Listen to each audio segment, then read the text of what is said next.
même. C'est une question de survie politique pour beaucoup.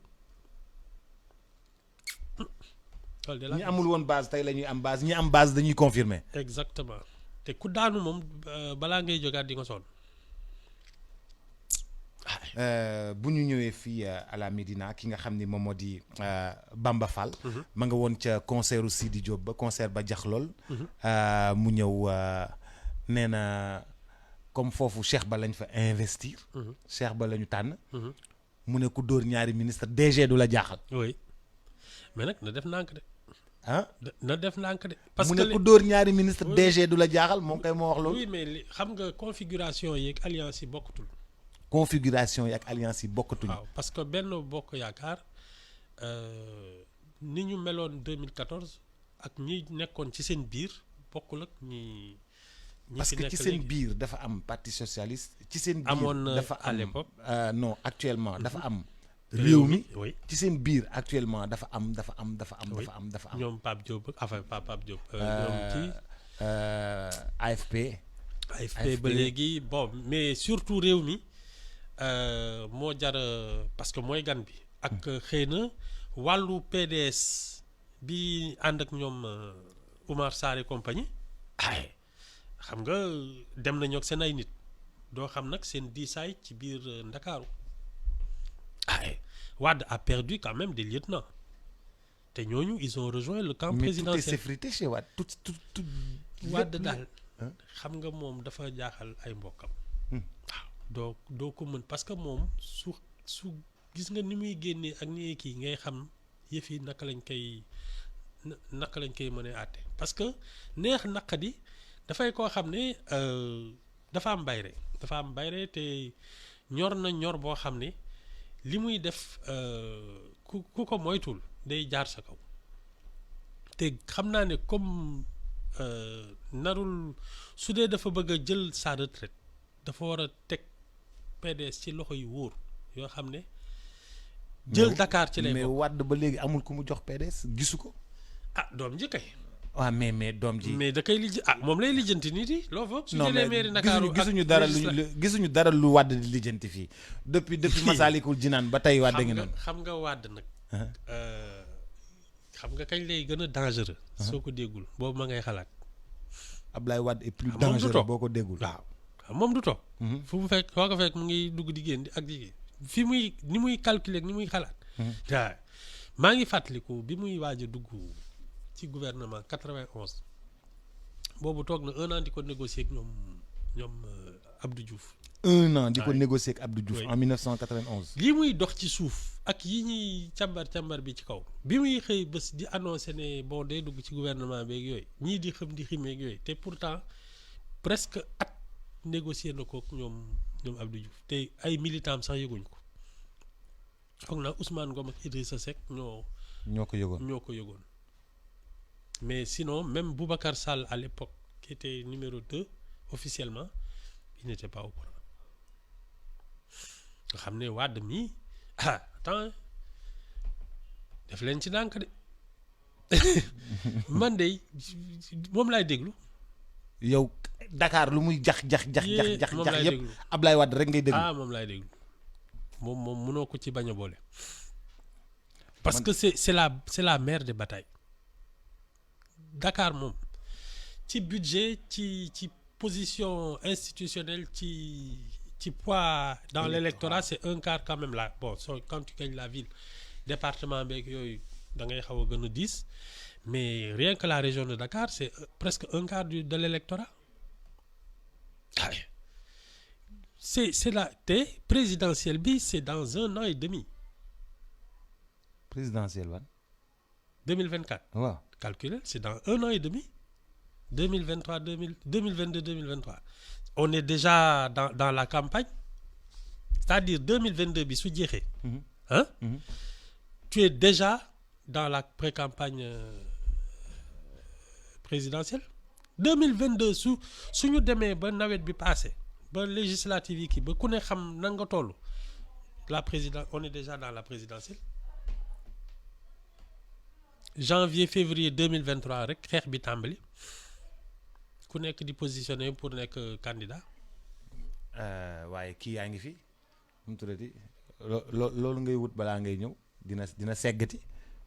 waaw le kan kii parrainage. parrainage on ne sait pas. xam nga parrainage yi ñuy téye. non mais non parrainage yi dina am na ci man de xam naa ne y a au moins quatre candidats yoo xam ne ou 5. waaw yoo xam ne soo leen nee 200,000 voix sax ñu tegal la ko. ñu tegal la ko waaw léegi-léegi 4 candidats ou 5. mais présidentielle boobu noonu justement Ibou Fall yow da nga waxoon Sonko soo doon moom doo présenté wu Ziguinchor. te mi ngi noonu dem na présenté wu Ziguinchor. non mais xëy na ni mu il veut consolider sa base en Casamance parce que du Ziguinchor rek la visé c'est-à-dire moom d'ailleurs noonu la ko waxee il va être le maire de la Casamance xam nga loolu c'est autre chose xëy na foofu la bëggee jël base am mais c'est pas seulement Ziguinchor moom ni ma ko déggee il veut faire le carton plein en Casamance et man je trouve que c'est aussi logique mais moom xëy na su présenté wu loon waa Ziguinchor ne xanaa da nga ñoo xeeb loolu tam c'est une manière de voir les choses lu tax nga bàyyi ñu dem Dakar mais ci man munoon na indi ay kàndingam yu bees indi lieutenant wala jàppale Balde wala am daal lu mu def Casamance ba pare nag reyante Ndakaaru parce que en tout cas de bu reyantee Ndakaaru day am positionnement bu baax. non campagne Dakar nga xam ni tu as au moins le quart de l'électorat ci département beeg ak kii bi yëpp région bi même si tu ne gagnes pas BOUPS ne serait-ce que nga wër Dakar bunt ak bunt wër Dakar waaw déjà boobu c'est important législative yaa ngi ñëw nga defaat la même chose xam nga kon présidentielle bi dina gën a yomb ci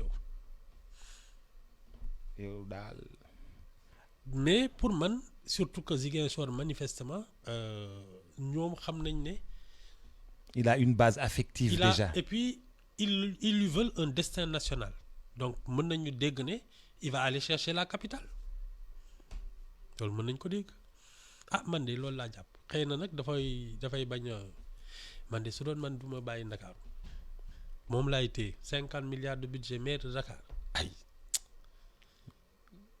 50 milliards de budget maire de Dakar moo la gën a intéressé. ba pare soo ci boolee loxo di nga mën a yeggale li ci des. waaw soo ci boolee ay les villes de Casamance la ak yooyu sëñ bi sooy song législative yi dañ lay xoolaat mais Khalifa Sall dafa jàppale Macky Sall ci 2012 bi dans la campagne de Dakar bu baax moo tax Wade qui n'avait jamais perdu Dakar déjà daf ko perdre 2009 mais 2012 c'était mokkoon na et c'est ça le problème c'est-à-dire soo téye Ndakaaru mairie bi ak ses moyens et son prestige mais sëñ bi attends c'est plus la même chose dootul bokkati. déedéet tu es presque un vice-président. maire de Dakar 50 milliards de budget yow kuy dugg ci dëkk bi war na wax ak yow. Oui, parce que dans les grandes républiques, quand tu débarques quelque part, tu es accueilli par le maire de la ville. Yooyu rek déjà fi ngay bokk mooy 10 ba pare gérer une ville comme Dakar ça waay c'est déjà une expérience politique et de gestion des affaires de l'État.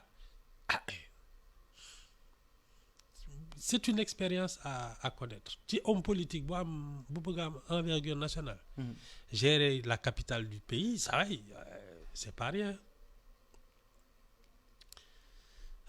ba tey baax na xëy na ñoom ñoo xam li ñuy def comme ñu ngi góorgóorlu ba fees dell biir Casamance xëy na loolu mooy njëkk.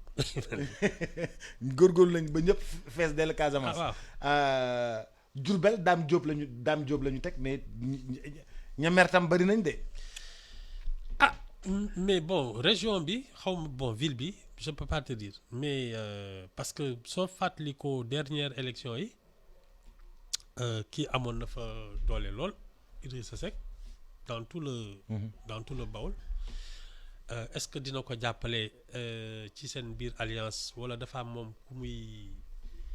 ku mu fay bëgg a teg wax jooju de moo may bëgg a jaaxal parce que ñëpp ñuy positionné wu nii. ci local yi.